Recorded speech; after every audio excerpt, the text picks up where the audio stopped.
저녁을 간간히 안 드셨나 봅니다. 오늘 힘이 없는 거 보니까 우리 다시 한번 할렐루야. 가정의 달을 우리가 계속 보내고 있습니다. 여러 가지 테마로 우리 가정을 지금 세워가고 있죠. 자녀들, 부모님, 또 이제 부부, 여러 할 것 없이 우리 가족의 설계를 하신 하나님의 이름으로 세워가고 있습니다. 특별히 우리 교회는 가정의 달을 맞이하면서 예수 안에서 우리는 한 가족입니다. 그 슬로건을 걸면서 우리가 남이 아니라 한 가족임을 기억하면서 우리가 기도하자는 거지요. 특별히 가정들도 주 안에서 더욱더 든든히 세워질 수 있는 복된 가정들 되길 원합니다. 이 땅에 올바른 가정을 이룩하려는 가정 사역자 한 분이 가정들을 연구하는 가운데 무엇이 우리나라 가정들을 이끌어가는가 크게 세 가지로 분류해서 얘기한 내용이 있습니다. 첫 번째는 가정마다 전통이 이끌어가는 가정이 있다고 합니다. 이런 가정의 특징이 뭘까요? 항상 조상에 대한 것을 그리워하고 또한 조상이 무엇을 어떻게 했느냐가 참 중요히 여기는 가정이죠. 그래서 자신들보다는 자신들의 조상에 그 시선을 맞추는 가정들을 말합니다.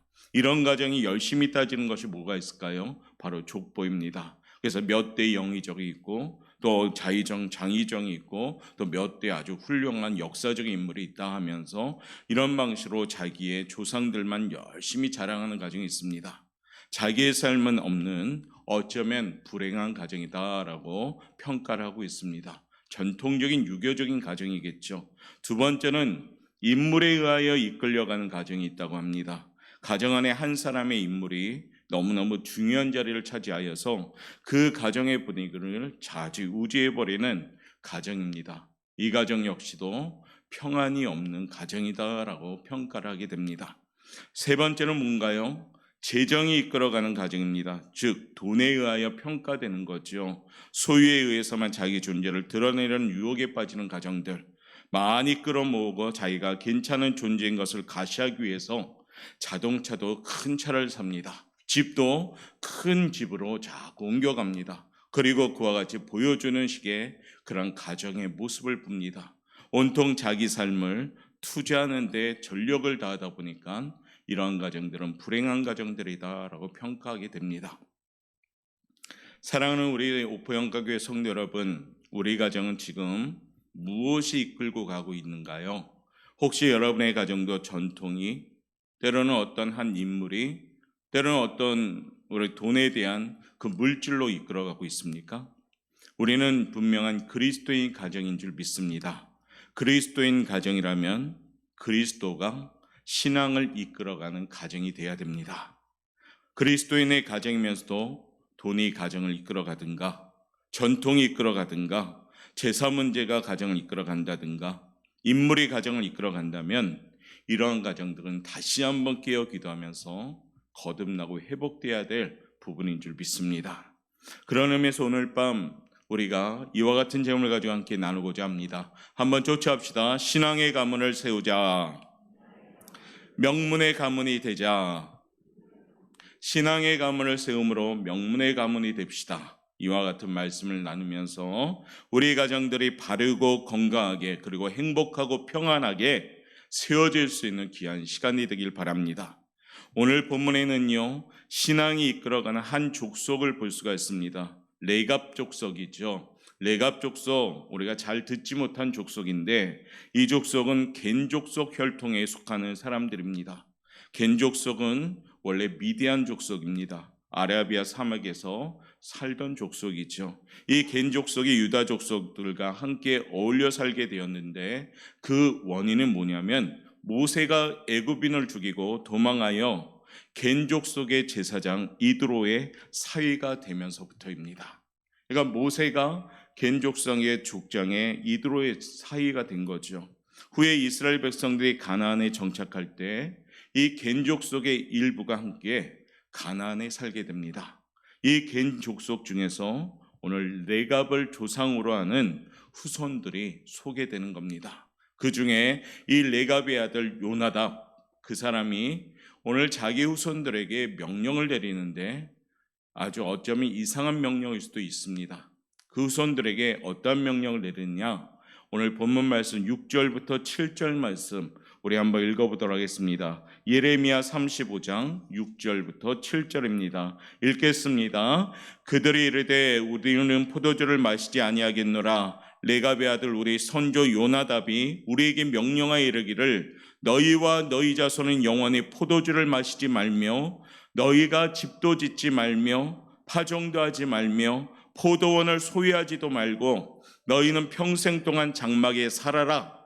그리하면 너희가 머물러 사는 땅에서 너희 생명이 길리라 하였으므로. 아멘.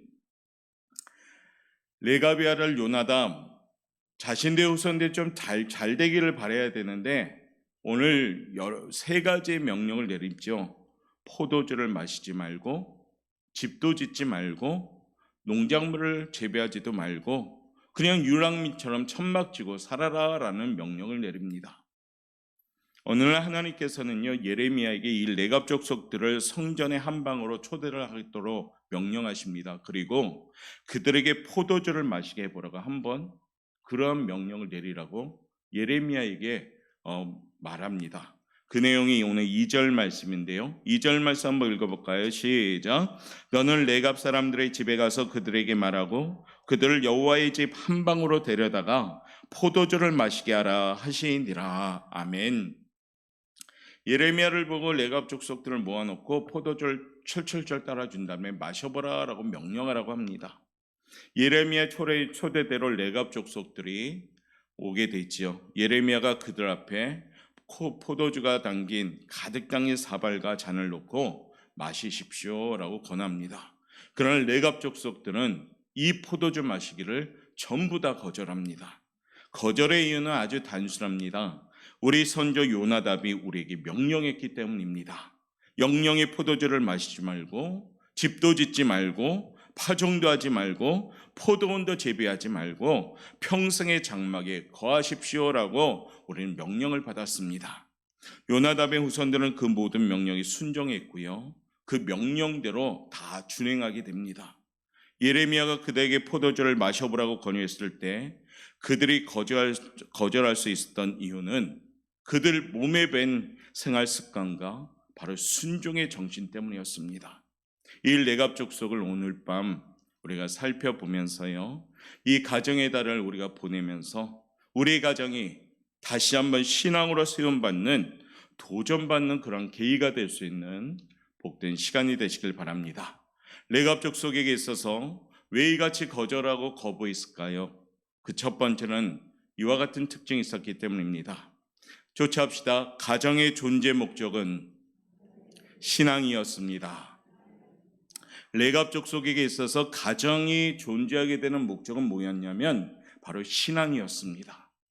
요나답은 자기의 후손들에게 세 가지를 금했죠. 첫 번째는 포도주를 마시지 말라라고 명령했습니다. 구약 시대에 있어서 포도주는 누구나 다 마시는 음료수입니다. 그와 같이 여겨졌고요. 잔치에는 빠지지 않는 것이 바로 포도주였습니다. 그런 면에서 포도주를 마시지 않는다는 것은 나 자신의 즐거움을 중단하는 것이고 사회적인 교제의 단절을 감수하는 것이기도 합니다. 우리 성도님들 사회생활 가운데 특별히 남자분, 아니 요즘 여자분들도 그렇죠. 회식 문화에 가면 어떻습니까? 술이라는 것을 권하는 그러한 사람들이 있습니다. 오히려 예수 믿고 교회 다닙니다 하면 더 그 길을 누르려고 직장 상사들이 부하 직원한테 자꾸 술을 권할 때도 있습니다. 여러분들 어떻게 합니까? 거절하십니까? 아니면 마지못해 마시고 있습니까? 오늘 레갑 족속들은 가감하게 이것들을 거절하기 시작합니다. 나 자신의 즐거움을 멈추고 혹 사회적인 교제가 단절됨을 감수하고서라도 레갑 족속이 얻어야 한 것은 무엇일까요? 바로 하나님 앞에 나아가려는 마음과 행동이었습니다. 세상과 나는 뒤로하고 하나님 앞에 바라서고자 하는 열망이 있었기 때문에 이들은 이 포도주 마시는 것을 전부 다 거절하게 되는 겁니다. 포도주는 만악의 뿌리가 될 수 있는 매개체가 있기 때문입니다. 그러기에 요나답은 자기 후손들이 제약에 빠지지 않고 정결하고 깊은 영성의 자리로 나아가기를 원했기 때문에 포도주를 금하였던 겁니다. 우리가 잘 아는 노아도요, 방주에 내려와서 너무나도 기쁜 나머지 지나친 음주를 했지요. 포도주에 취하다 보니까 어떻게 됩니까? 부끄러운 모습을 자녀들에게 보이는 그런 추한 모습을 드러냈습니다. 자라는 우리 삼손도 나실인으로서 정결한 모습을 가져야 되는데 어떻습니까? 음주에 취하고 그러다 보니까 하나님이 발설하지 말아야 될 것들을 발설하게 되므로 결국에 부끄러움 당하고 실패된 사사가 됐지요. 오늘날 우리가 사는 시대도 지나친 음주로 말미암아 흉악한 범죄가 지금 계속 나타납니다. 그런 의미에서 포도주를 마시지 말라. 이 명령은 지금 우리의 가정과 교회가 세상의 즐거움을 쫓아감이 아니라 신실한 하나님을 섬기고 하나님의 백성으로서 건강한 신앙생활을 위한 결단하라라는 이 명령입니다. 그러므로 이 밤에 하나님을 온전히 섬기길 원합니다. 하나님께 신실하게 나아가는 모습이 될 때 우리 가정들이 든든히 세워질 줄 믿습니다. 포도주를 마시지 말라. 이 명령은 지금 레갑 족속에게 한 것이 아니라 우리 하나님이 우리에게 지금도 하시는 말씀입니다. 세상의 즐거움을 쫓아가지 말고 신실한 마음으로, 진실한 마음으로, 거룩한 마음으로 가정들을 세워가기를 원한다는 겁니다. 우리가 그리할 때 우리 가정이 든든히 세워질 줄 믿습니다. 그리할 때 하나님이 책임져 주시는 가정이 될 줄 믿습니다. 요나답은 두 번째로 무엇을 하지 말라고 했습니까? 집을 짓지 말라라고 명령했습니다. 즉 장막을 짓지 말라라고요. 왜 이 명령을 내렸을까요? 이 명령의 의미는 이런 의미가 있습니다. 소유욕을 없애라라는 겁니다. 사람들에게는 더 크고 좋은 것을 소유하고자 하는 욕망이 있습니다. 성경은 재물과 하나님은 겸할 수 없다라고 말합니다.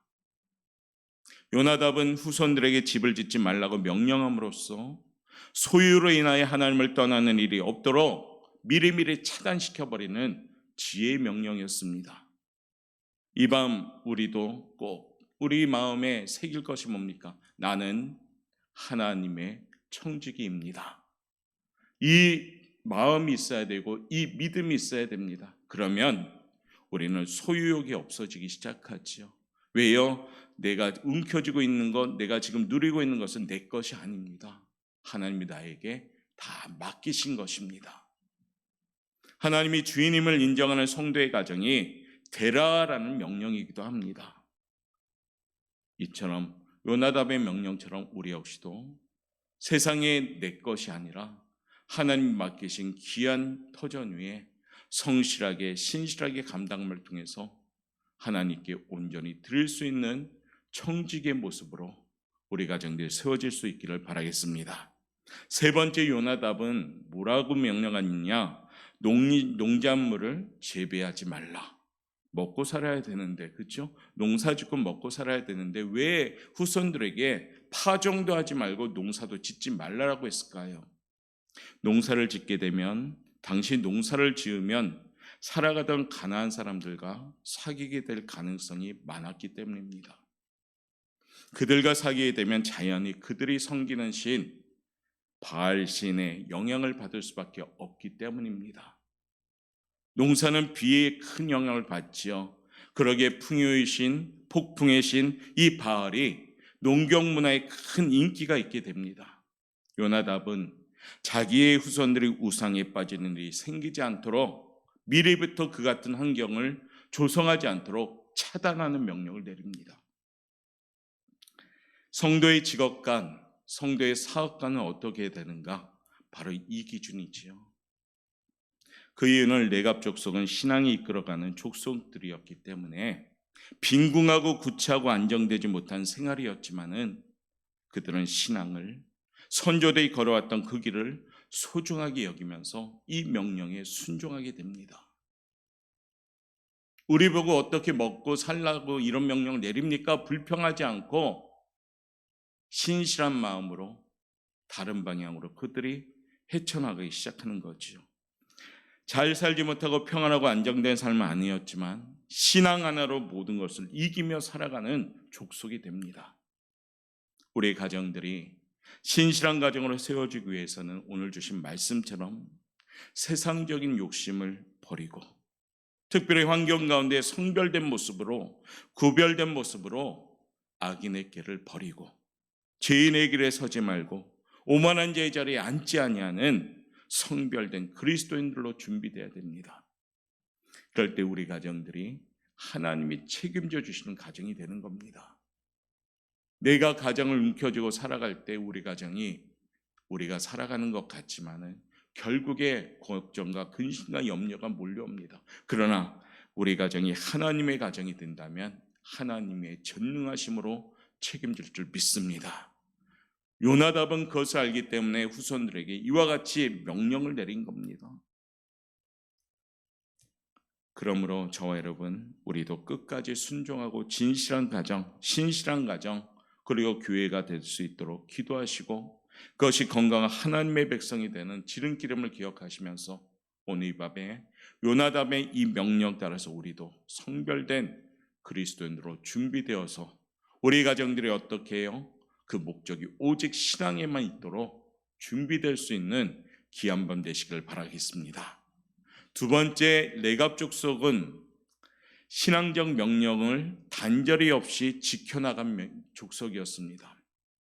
첫 번째는 그들의 사는 목적은 신앙이었고, 두 번째는 신앙적인 명령을 단절 없이 지키기 위해서 이들은 날마다 순종합니다. 예레미야가 예언하던 때와 요나답이 가족들에게 명령을 내릴 때는 200년의 차이가 있습니다. 그러니까 200년 전에 예레미야가 예언했고 200년 후에 요나답을 통해서 명령을 내리게 되는데, 요나답이 가족들의 명령을 내린 때가 200년 전이었다는 얘기죠. 200년이면 수없이 많은 자손을 보게 되고요. 또 어떻습니까? 마음도 변화될 수 있습니다. 그러나 이 기간 동안 모든 자손들이 어떻게 합니까? 어김없이 명령을 준행했다는 것은 참으로 위대한 족속이라는 겁니다. 우리 대한민국도 믿음의 선진들의 그 뜨거운 믿음의 열정이 계속 이어와야 되는데 어떻게 변했습니까? 오다가 편한 쪽으로 바뀌면서, 오다가 우리 인본주의 모습도 바뀌면서 오직 예수, 예수 천당 불신 지옥 이것만 외쳤던 우리의 선진들을 통해서 우리는 했는데, 우리는 예수를 믿음에 여러 가지가 많이 복합되어져서 섞여져 있습니다. 지금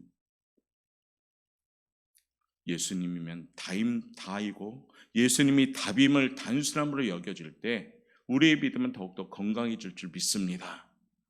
오늘 200년 전에 명령했던 그 명령을 계속해서 후손들이 지켜나가는 것은 정말 위대한 족속들입니다. 그들은 실천도 합니다. 신앙생활에는 왜냐하면 단절됨이 없어야 하기 때문입니다. 우리가 경험하지만 예수 믿다가 쉰 사람들, 예수 믿다가 낙심된 사람들, 이런 사람들 전도하기가 너무나도 더 어렵죠. 예수 믿기는 전혀 예수를 모르던 사람들이 믿는 것이 오히려 수월할 때도 있습니다. 전도하다 보면 교회 다니다 상처받은 사람들 오히려 우리들을 대적하고 우리들을 어떤 미워하고 욕도 합니다. 그러나 생판 모르는 사람들은 순진하게 받아주면서 얘기도 들어주지요. 신앙생활에는 단절이 없어야 됩니다. 계속해서 이어갈 때 그 신앙은 힘이 있는 겁니다. 요즘 많은 교회에서 청년들의 교회를 떠난다고 합니다. 그래서 우리 대한민국 교회가 비상이 걸렸죠. 젊은이들이 점점 없어지기 때문에 우려와 걱정을 하고 있습니다. 왜 그런 일이 생기는가 살펴보면 신앙이 단절되었기 때문입니다. 인생의 고난기에 더 철저하게 주님을 의지하는 훈련을 해야 하는데, 많은 부모님들이 인간적인 해결의 길을 가르칩니다. 너는 지금은 공부할 때다. 너는 지금 열심히 준비할 때다. 내가 예배하고 내가 기도할게. 너는 공부해라. 혹시 그러지는 않았는지요? 나중에 믿음이 회복되겠지라는 생각을 갖지만요, 그것은 우리 부모님들의 착각입니다. 신앙의 단절이 오면은, 놓치면은 돌아오기가 많이 어렵습니다. 그들의 신앙을 바로 세우기가 어렵다는 겁니다. 아마 살아있는 자녀들을 보면 그런 것들이 조금 느껴지지 않습니까? 우리 거제 지역은 특별히 대학 가면 전부 타지로 갑니다. 부모님 손아귀에서 다 떠나지요. 타지에서 생활할 때 신앙이 연결이 안 될 요소가 많습니다, 사실은. 그래서 어떻게 해요? 사회생활할 때도 열정적이던 자녀들이 신앙생활을 잘 못하는 경우도 많습니다. 머리가 커지면 부모님의 신앙의 겉면도 들리지 않습니다. 이게 우리의 현실이죠. 그러면 어떻게 해야 될까요? 우리 주님은 나를 위하여 울지 말고 자녀를 위하여 울라라고 우리에게 말씀하십니다. 우리의 눈물이 뚝뚝뚝 떨어지는 기도로 자녀들을 위하여 중보 기도할 때 하나님 우리의 눈물을 닦아주시면서 회복시켜 줄 줄 믿습니다. 내 손아귀가 닿지 않는 곳에 있는 자녀들 우리가 어떻게 관리할까요? 하나님만이 그들의 마음을 관리하셔야 됩니다. 지난주에 나누었던 루카 같이 어머니 하나님이 나의 하나님입니다. 이 고백이 우리 자녀들에게 나타나야 되는 것이죠. 이 신앙의 고백이 믿음의 유산이 이어갈 때 중심을 가지고 우리가 자녀들을 양육할 수가 있는 겁니다. 그렇기 때문에 어릴 적 품 안에 있을 때 신앙교육을 잘 시키고 양육해야 된다는 이유가 여기 있습니다. 코로나 환경으로 우리 자녀들이 은혜의 잔치, 캠프를 전혀 못하고 있죠. 은혜로 터닝 포인트를 가지고 있는 자녀들이 많았는데 그 기회를 지금 많이 갖지 못합니다. 신앙이 어떤 면에서 단절이 오는 그런 요인이 되었습니다. 교회 학교를 지도하는 교사나 목회자들이 지금은 더 눈물로 기도할 때입니다. 우리 부모님들이 뒤에서 더 눈물로 기도할 때입니다. 자녀들이 듣기 싫다고 신앙의 권면을 안 한다면 그 자녀들은 점점점 나락으로 내려갑니다. 듣든지 안 듣든지 교회하고 신앙생활 해라, 기도해야 된다, 짜증낼지라도 계속 하셔야 됩니다. 그래야지 그 강팍했던 마음들이 무너지기 시작하는 겁니다. 지난주에 보았듯이 우리 교회는 그래도 소망이 있습니다. 우리 청년들이 쫙 서서 찬양단을 하고 있고 어린 생명들이 코로나 환경이지만 율동도 하고 있고 청소년 나름대로 가장 큰 표현 사랑의 편지도 하고 그렇죠? 그럼 우리 지금 여기 계신 우리 장년부대 해야 될 일이 뭘까요? 그들을 위하여 기도하셔야 됩니다. 장년부 어른들이 다음 세대를 위하여 열심히 기도하는 교회임을 저는 믿습니다. 5월 가정의 달을 보내면 레갑자손들은 우리 가정의 자녀들처럼 그 후손들을 정말로 잘 양육했던 족속입니다. 우리도 그와 같이 신앙의 유산을 이어가셔야 됩니다. 우리 때의 신앙이 아무리 좋으면 뭐가 좋겠습니까?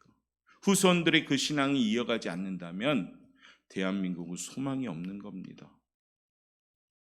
여러분들의 건강한 믿음이 후손들에게 이어가셔야 됩니다. 신앙의 단절이 오면은 나라에도 소망이 없게 되는 겁니다. 제가 누누이 강조하잖아요. 유럽이라는 나라가 젊은이가 없어지면서부터 기독교가 완전히 흔들리기 시작했다고요. 부모님의 기도, 부모님의 예배, 부모님의 말씀 사모함, 이것이 자녀들에게 눈에 보여져야 됩니다. 그리할 때 우리 자녀들이 믿음의 유산으로 이어가기 시작하는 겁니다.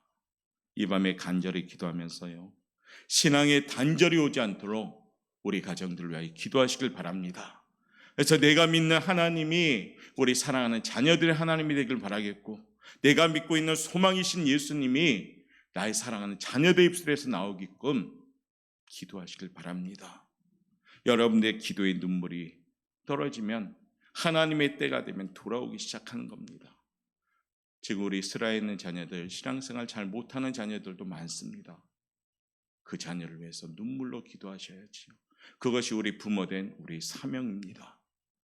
가정의 달은 그와 같은 기도로 기도하고 열심히 또한 예배드리고 우리가 거울 삼아서 자녀들에게 보여줌을 통해서 신앙의 단절이 아니라 신앙의 연결을 할 수 있는 축복된 가정들 되시기를 주님의 이름으로 축복합니다. 세 번째 레갑 족속은요, 신앙적인 명령을 아주 철저히 지켰던 족속이었습니다. 예레미야가 레갑 족속들에게 포도주를 마시라 했을 때 그들이 한 사람도 예외 없이 마시기를 거부한 것은 그들이 이미 철저하게 훈련되어져 있었기 때문입니다. 어렸을 때부터 신앙을 철저히 훈련시켰더니 장성하면서도 그와 같이 성별되고 구별된 모습이 나온 겁니다. 신앙을 철저하게 훈련하기 위해서는 먼저 이 믿음의 가치를 깨달아야 됩니다. 우리가 갖고 있는 믿음이 얼마나 귀한 것임을 우리가 이어가도록 해야 되는 겁니다. 흔히 영어 단어 하나 외우는 것보다 우리 사랑하는 자녀들이 성경 말씀 한 번 더 듣는 것이 더 낫다라는 겁니다. 부모님의 신앙생활을 하는 모습을 보며 우리 아이들이 안 보는 것 같아도 깨닫지 않는 것처럼 보여도 그 아이들에게 영향력을 주게 되는 겁니다. 믿음의 영향력은 크기에 분명히 선한 영향을 주는 힘이 있습니다. 자녀의 교육과 훈련은 부모님의 모습으로 시작되는 겁니다. 부모가 하지 않으면서도 하라고 할 수 없기 때문입니다. 우리 예수님도 친히 제자들의 발을 씻어주면서 너희도 이와 같이 행하라라고 말씀하셨습니다. 사랑하는 자녀들이 잘 되는 비결은 하나님이십니다. 할렐루야.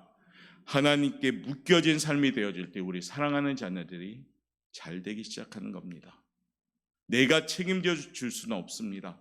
그러나 하나님께서 책임져 주시면 그 인생은 펼쳐감에 있어서 열림의 축복을 받을 줄 믿습니다. 자녀에게 가장 큰 선물은 신앙의 유산이고요. 그 유산이 이어가도록 간절히 기도하는 우리 성도님들 되시길 바랍니다. 그러면 우리 가정들이 든든히 세워질 줄 믿습니다.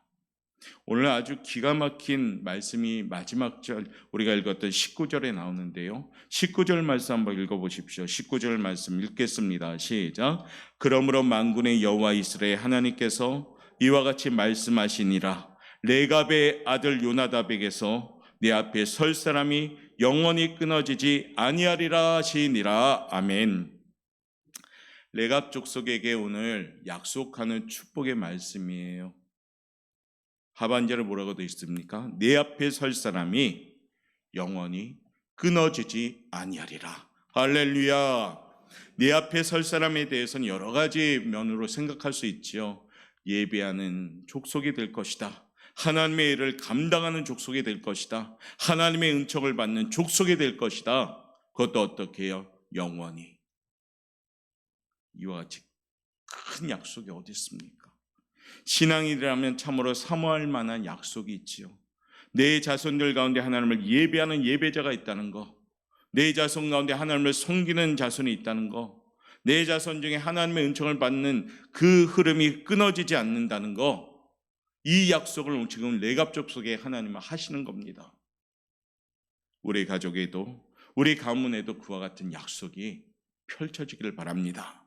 축복의 가문으로 영원히 이어진다는 것은 너무나도 기쁘고 복된 그런 약속임을 믿습니다.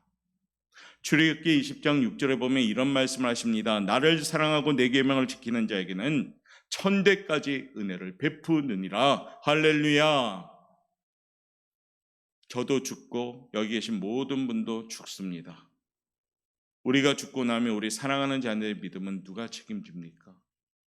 하나님이 끌어가셔야 되거든요. 그럴 때 우리가 살아생전에 사랑하는 자녀에게 건강한 믿음의 유산을 이어갈 수 있도록 열심히 애쓰셔야 됩니다. 나를 사랑하고 내 계명을 지키는 자에게는 천대까지 은혜를 베푸느니라. 할렐루야. 보험도 보장된 보장성이 좋은 보험이 인기가 있듯이 우리는 이미 하나님께 보장받은 거잖아요. 언제까지? 천대까지요. 그럼 우리가 할 일은 뭡니까? 하나님을 사랑하고 하나님의 계명을 지키는 모습을 자녀들과 함께 애쓰고 노력해야 된다는 겁니다. 그러면 우리 사랑하는 자녀들 대를 이어가면서 하나님이 책임져 주신다는 겁니다.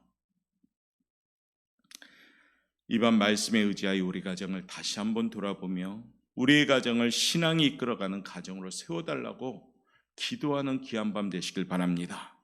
가정의 존재 목적을 신앙으로 설정하시길 바랍니다. 사랑하는 성도 여러분, 자녀에게 부지런히 하나님의 마음을 가르치고 직접 우리가 보여주고 우리가 잘 참고 인내하며 간절히 기도함으로 양육하시길 바랍니다. 자녀들이 어릴 자녀뿐 아니라 장성한 자녀, 결혼한 자녀, 가정을 지금 이루고 있는 자녀 다 포함됩니다. 부모된 입장에 의해서 사명감은 그들을 위하여 우리가 기도해 주는 겁니다. 그리고 그들을 만날 때마다 권면하는 겁니다. 신앙생활이 단절되지 않고 계속해서 이어지도록 가르치시는 것이 우리의 사명입니다. 혹 지금 신앙생활이 멈췄다면 그 제목을 가지고 간절히 기도하시길 바랍니다. 하나님을 가까이함이 내게 복이라. 하나님을 멀리하는 자는 음녀 같다라고 표현했습니다. 우리 사랑하는 자녀들이 하나님을 가까이하지 복받는 겁니다. 그 자녀들 위하여 우리가 기도할 때 우리의 가문이 대대로 하나님이 책임져 주시는 축복의 가문이 될 줄 믿습니다. 레갑 족속은 이방인이었습니다. 사회적으로 별로 주목받지 못하던 유랑 족속이었습니다. 그러나 신앙적으로 오늘 어떤 말씀합니까? 불순종하던 유다인들보다 하나님의 사랑을 더 많이 받은 것을 우리는 봅니다. 우상의 길로 나아갔던 다윗의 후손인 왕족들보다도 이 이방인 유랑 민족이 오히려 하나님께 더 인정받는 모습을 우리는 볼 수가 있습니다. 오늘 우리가 읽었던 내용이 그 내용이었습니다. 다시 한번 우리 읽어보도록 하겠습니다. 16절부터 천천히 하나님이 레갑 족속을 얼마나 사랑하시며 유다인들에게 얼마나 경고하시는가 우리가 한번 읽어가면서 마무리하도록 하겠습니다. 시작. 레갑의 아들 요나답의 자손은 그의 손조가 그들에게 명령한 그 명령을 지켜 행하나 이 백성은 내게 순종하지 아니하도다. 그러므로 만군의 여호와 이스라엘의 하나님께서 이와 같이 말씀하시니라. 보라, 내가 유다와 예루살렘의 모든 주민에게 내가 그들에게 대하여 선포한 모든 재앙을 내리리니 이는 내가 그들에게 말하여도 듣지 아니하며 불러도 대답하지 아니함이니라 하셨다 하라. 예레미야가 레갑 사람의 가문에게 이르되 만군의 여호와 이스라엘의 하나님께서 이와 같이 말씀하시기를 너희가 너희 선조 요나답의 명령을 순종하여 그의 모든 규례를 지키며 그가 너희에게 명령한 것을 행하였도다. 그러므로 만군의 여호와 이스라엘 하나님께서 이와 같이 말씀하시니라. 레갑의 아들 요나답에게서 내 앞에 설 사람이 영원히 끊어지지 아니하리라 하시니라. 아멘. 본문에 있지요. 유다 백성들에게 하나님은 책망합니다. 순종하지 않고 너희들은 우상을 섬겼지만은 레갑 족속에게 하나님은 말씀하시잖아요. 영원히 설 사람이 끊어지지 아니할 것이다. 영원히 축복의 가문으로 끊어지지 아니할 것이다. 요즘 어려운 시기에 살아가느라 우리는 바쁘게 살고 있습니다. 분명한 것은요, 우리가 사는 목적이 있어야 되죠. 그 목적은 하나님이 우리에게 주신 목적이 있습니다. 무슨 일을 하든지 하나님의 영광을 위하여 살아가는 것이 이 땅에서 우리의 목적인 줄 믿습니다. 잘 사십시오. 돈 많이 버시고 직장 생활에서 인정받으십시오. 그러나 그 목적이 하나님의 영광의 목적에 초점을 맞추십시오. 사는 분주함도 하나님을 위함이 돼야 합니다. 열심히 사는 분주함도 하나님을 위하여 사는 분주함이 되셔야 된다는 겁니다. 삶의 모습이 신앙생활보다 바쁘고 직장생활이 사업이 바쁘게 돌아가지만 그래도 그 가운데에도 기도하기에 바빠야 되고 예배드리기에 바빠야 되고 하나님의 시간을 보내며 바쁠 때 이 거룩한 바쁨이 있을 때에 하나님의 축복이 삶 가운데 집중될 줄 믿습니다. 성도의 삶이 열심히 바쁘게 살아감에도 그 가운데 바쁜 시간은 거룩한 신앙생활의 시간이 되어야 합니다. 바쁜 생활 가운데도 더욱더 기도하고 예배드리고 말씀을 삼아하는 거룩한 분주함이 있을 때 그 분주함이 우리의 가문을 세워가는 축복이 될 줄 믿습니다. 진정한 축복받는 가문이 되어서요, 온 가족이 하나님의 축복받는 주인공들 되길 원합니다. 저희 가정도, 장로님들 가정도, 우리 권사님들 가정도, 우리 성도님들 모든 가정도 레갑 족속처럼 내 앞에 영원히 설자가 끊어지지 아니하니라. 이 축복이 우리 가정에 넘치기를 바라겠습니다. 역대하 16장 9절 마지막 하나님이 우리에게 주시는 말씀입니다. 여호와의 눈은 온 땅을 두루 감찰하사 전심으로 자기에게 향하는 자들을 위하여 능력을 베푸시나니. 아멘. 나의 가정과 나의 가문이 전심으로 하나님을 향하는 가정이 될 때 하나님은 우리에게 능력을 베풀어 주시는 줄 믿습니다. 우리 옥보영학교의 모든 가정들이 하나님을 전심으로 우리가 향하는 가정이 되어서 축복의 가정, 하나님이 책임져 주시는 가정, 하나님이 축복을 이어가는 신앙의 유산이 넘쳐나는 가정, 그 가정이 여러분들의 가정이 되시기를 주님의 이름으로 축원합니다. 기도하겠습니다.